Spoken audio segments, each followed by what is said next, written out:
to a group who will operate it that way. Now, you turn off the TV now. Recording now, yes, yeah. WFIV was the first powerful country music station serving the Orlando and Central Florida area. And for 30 years we programmed country music, and our programming was different from that of other country stations that later came along, because we're the only station that has always programmed 50% traditional country music. Right, because I've heard 50 and older preferred. Right, because the other radio stations in Orlando that now program country music, they program mostly what we call rock and roll country music.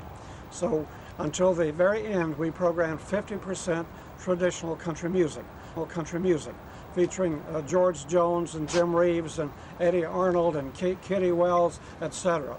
The local radio stations in Orlando do not program any of those artists. Yeah, can I just mention that? Yes. Does that include? I've heard K92 FM. K92 is that more sort of rock? Station. So it crosses over from rock to country. Yes. Sort of, yeah. Yes. K92 FM is the leading country station now. Right. Again, they too do not program people like George Jones and Kitty Wells and Ernest Tubb. You never hear them on. In fact, to this day, I personally own the largest recorded library of country music in the state of Florida. It's in this garage right here.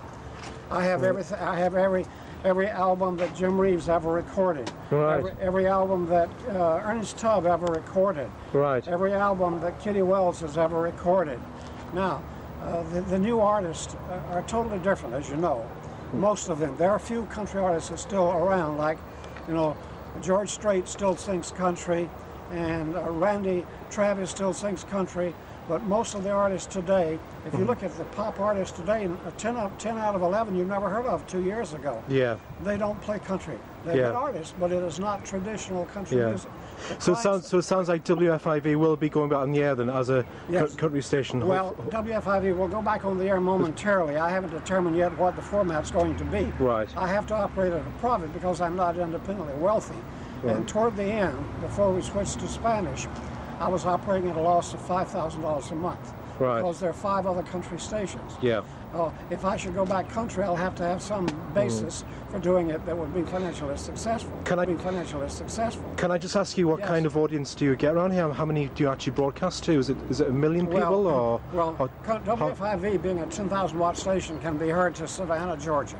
Really? So it's a huge area then, isn't it? Our sales territory is mostly the Orlando market, including St. Cloud and Kissimmee. So is that about 1 million around more here? Than 1 million. Orlando proper, the city of Orlando is 750,000. Right. And the area that we serve, the primary area, is probably 2 or 3 million. Right. But we can be heard loud and clear in Tampa, St. Petersburg. That's with you being on AM instead of FM. 10,000 watts AM, 10 you get a better distance on AM, because back in England everything's on FM. There's hardly any radio stations on. The daytime audience on an AM radio station picks up what is called the ground wave that travels through the earth. And because we have a good ground wave at WFIV, we have lots of copper wire in the ground, our ground wave gets way out. So it gets further, now at night it's a different thing. AM station at night depends upon radiation from the ionosphere. Right. And WFIV at night, when we're on the air testing our equipment, we're heard loud and clear in all of the New England states.